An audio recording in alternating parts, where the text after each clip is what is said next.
KFSR at CMAC present the Central Valley Ledger, a public affairs program featuring stories from all over the Central Valley with Sevag Tateosian, 90.7 KFSR. Welcome to another edition of the Central Valley Ledger. We're recording out of the beautiful downtown Fresno studios of the Community Media Access Collaborative, Fresno and Clovis. Where we're sitting, there used to be a big dinosaur when this was the Met Museum. So if you want to know where we're located, that's where we're located, not too far from the newly opened, I say, but it's been open for a while, Fulton Street. So if you haven't come out to the Fulton Street, come out, see the restaurants. There's a new bakery opening up they're working on. So exciting stuff is happening in downtown. But today I would like to introduce you to our next guest, Megan Anderson Bohigian. Welcome to the program. Thank you. So you're a poet. Yes. But you also have many titles. You were on TV, you were telling me. That's how it all started. And you were also a teacher. Yes. So being in front of the cameras is not new for you. Tell us a little bit about yourself. Well, after college, I returned to Fresno as a television news reporter for Channel 47. And in the course of working at a station with a relatively small staff, I got to do kind of every job there was. So that's how that started. And I made a career change. I had several. I worked in business in writing, and then I made a career change to teach. When my children started school, I started teaching. So that became my great passion, professional passion. And being in front of the camera, talking in front of the camera, what a skill builder, correct? Well, yes, it was good. I had a theater background, and so that assisted me greatly because I was a very quick study, so it turned out. And so at some point you become a teacher, teaching English, correct? I started, yes, English. I had intended to teach elementary school, but I ended up, my first job was teaching middle school English and as well, also art and drama. And then that was wonderful.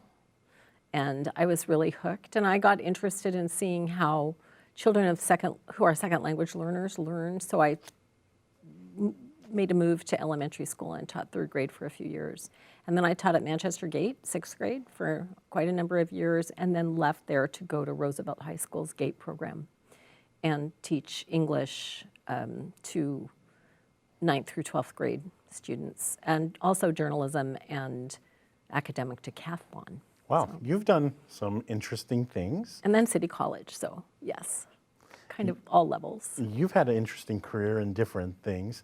Let's talk about English a little bit. How important is it for someone to have a good grasp of English and write well in English? So you're speaking to somebody for whom this has been my lifelong passion, so accept that I have a bias. But it's the most important thing there is. Why? Writing is the way we communicate what we think. It's the way we discover what we think. It's the way we communicate what we know. It's the way we plan. It's the way we evaluate. It's the way we make choices. It's the way we accomplish the things in life we want to accomplish. And I say it, even though not everything that ends up in writing is put out there in the world, to write clearly is to think clearly. And if you can think clearly and articulate yourself clearly, the world is your oyster. Sometimes I'll send an email or I'll write a text and send it and without proofreading it. And then I'll read it again and I'll say, why did I send this without proofreading? In your opinion, talk about proofreading and why we should all proofread at all times. Yeah, well, that's very important. But it isn't just proofreading. There's also the problem of autocorrect, and we become very dependent on autocorrect. But at one point, my autocorrect decided our last name was not Bohigian, it was Bog Iguana. Interesting. So you cannot trust it to do your work. You have to read critically. I have to print things out and read. When I read it on paper, it's quite different, and I'm a better editor than I am when it's on a screen. So the technical director is Paul Starcevic for the program. Yes. He's in there now making us look and sound good. Paul and I filmed, and I found out off camera it was at your house. So Yes. you do stuff in music as well. Talk about that. That's right. My husband and I are both participants in the Fresno Folklore Society. I play guitar, he plays fiddle, but he's also president of the Folklore Society. So we host concerts in our backyard for the Folklore Society when we're needed. We're not the first call venue, but if it's a small, relatively small group, our yard is a great place for a concert. Music. Yeah. How important is that, especially for our youth? Well, I'm a person who believes that music is innate in humans. All of the arts, I think, are. And that, of course, we need to be developing that. And there's all sorts of statistical information that supports the ways a music education and musical practice for children influences their academic work very positively and their test scores. Sorry, I had to use those words, test scores. Not my favorite thing as a teacher. So I have 3 little kids, and music and writing and art is what we try to emphasize. Are we doing things right? I think so. Good. I So think far, so good. For sure, they're going to have a lot of fun. So you also, along with the many things you do, you do something or coordinate something called Respite by the River. Right. Talk about Respite by the River, because you have some upcoming events coming up. So We do. how can people find out about it, and what is it? Well, the San Joaquin the San Joaquin River Parkway Conservancy and Trust began sponsoring Respite by the River over 20 years ago. I became involved with it about 2012. It's a program that brings people from the community to the River Center property on Old Friant Road once a month to hear a wonderful author read, preceded by an hour of live music from wonderful musicians. So it's different every month. The writers are writers who are local. So Fresno is a center for writing, and there are magnificent writers of all genre here in Fresno. And they're just Fresno's best kept secret. So the Respite by the River is an attempt to give them an audience that they might not ordinarily reach. And they're a very loyal group of people who come. And they have a website, so the San Joaquin River Parkway, maybe Okay. it's .org. Anyway, if you look up San Joaquin River Parkway, you will find their website, and there's information about the upcoming readings. We run April through October, because in cold weather, it's an outdoor event. So the first, coming up in August, and I don't have a specific date with me, Sure, is, well, is people the can- poet Bryn Saito, Okay. who's a new faculty member at Fresno State in the MFA program, Master of Fine Arts program. And she'll be followed in September by the Pulitzer Prize winning journalist Diana Markham, who will be reading from her memoir and other newer work. And in October, the eminent writer and editor Christopher Buckley will be reading for us. So Interesting. it's terrific. He's a poet. So. They can go on the website Yeah. and they can find out all this information. Right, and as I said, it's free. So usually it runs from 6 to 8, live music 6 to 7, and 7 to 8 is the reading. And people bring a picnic supper and sit on the lawn of that beautiful River Center house and have a great evening. Are kids welcome, or do they bring kids? Or Usually, but you can check the website to make sure Okay. these are writers whose, in the main, their audience is adult. Right, So it makes sense. that doesn't mean it's not appropriate, and many families bring their children. It makes sense. Yeah. Reading, how important is that to do daily? Because I try to read, Right. whether it's the newspaper or whether it's other items, I try to read every day. How important is reading? You mean for you for yourself? For you read? people. Yeah, I think it's very important. One of the things we know, speaking scientifically, is that when a person is reading, all the parts of their brain that would be firing off if they were actually having that experience. So all the sensory part, the cognitive part, the decision-making part, all of the parts of the brain, the memory, are active. Interesting. And that does not happen with television or anything on a screen. Interesting. So, and reading a physical book is better than reading on a tablet or on a screen. For that same reason, it's tactile. It has a smell, it makes a sound, it's three-dimensional. Interesting. And that's sort of the way the human brain is most well designed to work. Interesting. So that's just scientific. Aesthetically, I mean, we get good at what we practice. And the world is always open to you. And a person who reads is never bored. There's no such thing if you have a book. Interesting. So, You know, when you retired, you started getting more involved in poetry, correct? What happened when you retired? well, it wasn't exactly one or the other. I've always been a writer and a poet. But in 2003, I entered the MFA program at Fresno State and did my MFA and graduated in 2006, which is how I ended up teaching college. And that was a concrete decision to put my writing on the front burner instead of the back burner. I had 4 children to raise and worked full time, so that's kind of busy leading up to that point, but I was always writing and teaching writing as well to my students, and many, many students who've become writers in their older lives. And then I retired when my husband decided to retire in 2012. He was a school principal. And 2 weeks later, I had a book contract. Interesting. So the timing was surprising and delightful. So my first book, Sightlines, was published, which is a collection of poems, was published by Terrain Poetry Press in 2013. And I want to stop you and say yeah. congratulations on that, because thank just you. having a publisher these days publish, because that industry is completely changing with technology. Great. Congratulations. Well, thank you. Yes, I was very gratified. And then my second book was published this last December.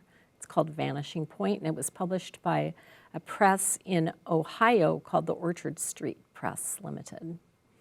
So your first book, talk about what that was about, and then we can jump into the more recently published book. Well, a collection of poetry is not necessarily about anything. Could be about many things. But there's more narrative poems in that collection, more sort of storytelling poems, some of which sort of would fit into the memoir kind of genre. If you were, the same subject matter could be handled in nonfiction, and we would call it memoir. Those poems were all written between about 2006 and 2013. And then the more recent poems were written after Sightlines was published. That's the name of the first book. And they are more lyrical in nature, although some of them are narrative as well. And every poem has a sort of narrative to it anyway, even if the narrative isn't the main point. So something happens in them. There's a trajectory in the poem. And then in December, you just published your most recent work. I did. And you're going to read from it in a little bit, I imagine. Sure, I have. But tell us a little bit, are there any themes with this work? I read a little bit that you talk about nature. Well, nature features in many of my poems, not all of them, but I'm very interested in the natural world. My husband and I hike, and he's a fly fisherman, and we both bird watch and spend a great deal of time out in nature. I'm smiling. I'm fascinated by the natural world. So I'm smiling because along with all the other things that you all are involved in, you do find time to hike and fly fish and do all these other cool things. Well, of course. You're very active, which is good, very good. Yeah, we did that when we were working full time. No, that's all important to us. So why should someone read your book, your latest book? Well, First of all, it's sort of because I dare you to. No, poetry, a lot of people have an aversion to poetry, and because I taught high school English for so long, I absolutely understand why. The specific kinds of poems that high school kids have to choke down are not what they might choose to read. They don't deal with subject matter that seems to come out of real life. They don't have any connection to the real world that the kids live in. But I would recommend people read all Fresno poets because there are characteristics of Fresno poetry that make it very accessible. In the first place, you won't find words you don't understand. Nothing will need a footnote. It will be written grammatically. So what we understand about language will help you read it and understand it. And it will be staged in the natural world of the San Joaquin Valley, of our mountains and foothills in the valley here, not some sort of idealized location or no location at all. These poems are staged in places you can visualize. And that will remind you maybe of something you've experienced yourself. So let's go ahead and have you read from your latest This is book. Vanishing Point. Vanishing I'd like to Point. say that the cover is a section of a beautiful painting by the painter Juliana Harris, who's a local painter, and very graciously let me take a picture of her piece. So tell us about what you're going to read. Well, you mentioned the poem I was going to read is really not a nature-related poem, but I could read a nature-related poem. Anything that you feel comfortable reading. Would you mind if I read two? Because they're not terribly long. Yeah. Okay. Sure. The first one is called Reading Laundry. I grew up, my childhood I was spent in San Francisco. And I grew up living in an apartment in an area near San Francisco State where there was a lot of common area, and the laundry area was a common area. I think that's all you need to know about this poem. The second poem is nature figures prominently in it. It happens to be staged at the beach near Cambria, where my husband and I were for my birthday. So it's an ocean poem, but I think you'll get a feel for nature there.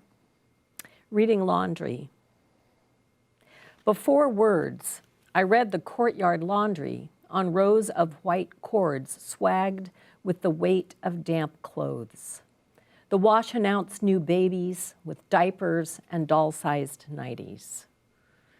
My brother laughed at underwear, Mrs. Ryan's helmet-cupped brassieres and massive girdles that curled like armadillos playing dead. We dared each other to run between wet sheets that grabbed like the clammy hands of ghosts. My father's bright white shirts, blued and starched, stiffened in the wind. The Whitakers' clothes hung for days till Chrissy yanked them down herself and dressed for school in unironed blouses, shoulders bunched in bitten shrugs. I quit reading laundry when my father died, hating the story our clothing told, that we were three, my mother, brother, and me, huddled garments limp as empty skins. So as you were reading that, I was envisioning the actual scene. Good. And so as a poet, how does that make you feel that you've written something that someone, I noticed the girl, I noticed the armadillos, I pictured that scene. Good. Well, then the imagery is doing the work, and that's the whole point. So Fresno poets, and my work is typical of some of those characteristics. The work is done by imagery. I will not tell you how I feel, but I'll show you through image. So that's kind of a sad poem, or a poem that turns sad. This is a different kind of poem. My birthday's December 2nd. My husband and I always go to the coast for my birthday. So this was based on something that we experienced there. It's called December 2nd, By the Sea at Dusk. The waxing moon hung like a smile above the sunset's last gold smear, one cusp pointing to Venus, gleaming in the sky near its side. For what seemed an hour, they shone above the darkening Pacific as it seethed and rolled, spume towering over rocks and falling. And each retreat and return glazed the water's edge, leaving it glistening, laced with foam, and so dark that only what was wet reflected light. Into this glittering seam, a tide of sanderlings swooped to run on little stilts, chase waves out, and be chased back up the sandy slope. Out and back they raced as if pulled by, then fleeing the tide, that moon and its planet, ecstatic in both directions. Birds' thin bills stitching wet sand, probing madly for the reachable as they ran. Very nice. That's it. Very nice. So- Can you describe how you come up with things to write about? That's a question that I get all the time. And it's not an easy one to answer for me, but Well, how would, if someone came to you and asked, you write beautifully, how do you pick your topics? well, my friend Connie Hales, the poet Connie Hales, says our subjects choose us, and I agree with that. But I think a characteristic of writers is that they're highly observant, probably more observant than most people, and I pay attention, and I keep a little journal with me almost all the time and make notes if I need to, or later go back and write down what I saw. Not every image in a poem happened on the exact same day. Those things are curated the way we would curate a gallery, right, of paintings or photographs, right? They're chosen. We leave out some, we choose some, and we rearrange to make it as effective as possible. Working with a poem, if you think about each line kind of as an image, then, and poems are composed in lines as opposed to sentences, even though these poems are sentences as well. Those images need to be strong enough to hold that poem up, right? The poems are muscular. They stand in the middle of the page with no margin to lean on. So in order to do that, the images need to be strong. And every word of the poem is doing the work of the poem. So it takes revision is exciting to me. I love revision of poems, but it is a long process. And that's where I was going to go next. I'm glad that you went there, because one of the questions I have for writers and artists is, how do you know when your work is done? Because I know people that have written, and what I thought was nice, they crumble up and go back to the drawing board. Right. Good question. Well, I try not to be really judgmental. I assume my poems have a direction they need to go, and it's my job to help figure that out and help them do what they need to do, as opposed to me thinking, this is what I want to say and I'm going to make you say it. Poems are not polemical. They may be they may pose arguments, and they may be political, and they may be whatever. You know, protest. You can do anything with a poem that you can do with prose, but you can't set out to do that, because the poem's going to have its own needs. And I know that sounds very strange, but I believe that it is true. When I find myself trying to force a poem to do a particular thing, because maybe that was my first idea when I began to write, the poem just is a disaster, and I have to really give it some space and come back, and usually, eventually, it'll sort itself out. And I write a ton, and maybe 1 in 6 to 10 poems has merit, just because I need to do the writing, but nobody needs to read it, right? And I want them to read the good ones. So learning to be helpfully self-critical, and self-critical in a way that doesn't stop me from writing. that in fact anything encourages me to write more is good, right? We're running out of time this week on the program, but, what is your goal? Do you have a goal? Do you have a reason why you're doing this? Clearly, Word. you could clearly do whatever you want at this point. You're retired, your husband's retired, but you choose this and you have a passion for this. Do you have a goal with it, or are you just having fun with it? Well, as I said, I've always been a writer. This is the first time in my life that I've ever been able to clear the boards. As I said, I raised 4 children. Congratulations on that, by the way. I have, and we're expecting our 6th grandchild. Congratulations. So we're plenty on busy that. with family. And but this is the first time in my life I've ever had time to pursue the things that I really love, like writing and music. And I find that they're paying off. So I'm going to continue to do it as long as it's as much fun and interesting, as fascinating to me as these things are. Well, they're good, Yeah. by the way, and I'm not just saying that because you're here in the studio. They're good. I enjoyed hearing you read them, and you have publishers, so that's Yeah. in itself, that should be you patting yourself on the back, because publishers are hard to come by. So where can people find out more information about you? Well, my first book is available on Amazon, Megan Anderson Bohigian. And the second book is not available on Amazon. It is available only through me and the publisher. The publisher is in Ohio. It's Orchard Street Press.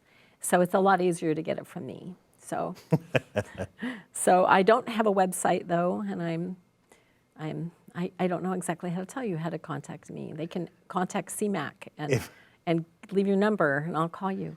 There you go. So if you're interested, call CMAC, the that'll studio, work. and let them know that you're interested. I would be very happy to provide you or sell you a book.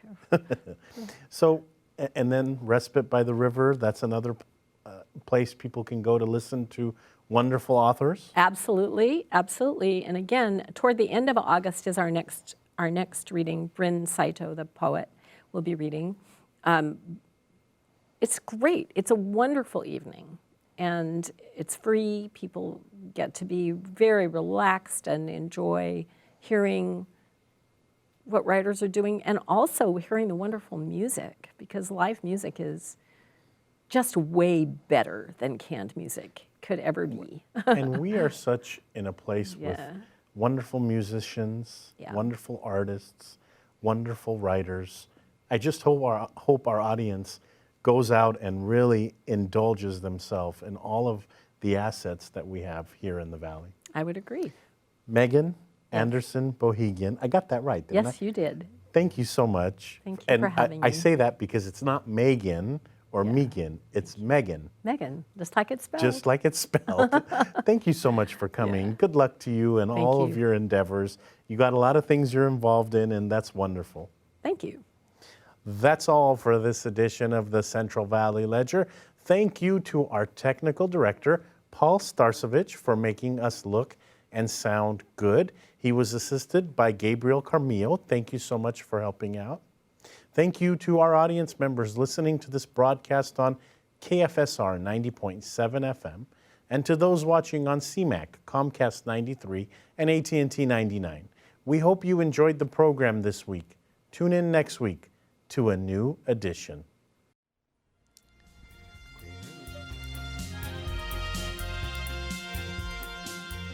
KFSR and CMAC present the Central Valley Ledger every Sunday morning at 11:30. For a complete program schedule, visit kfsr.org.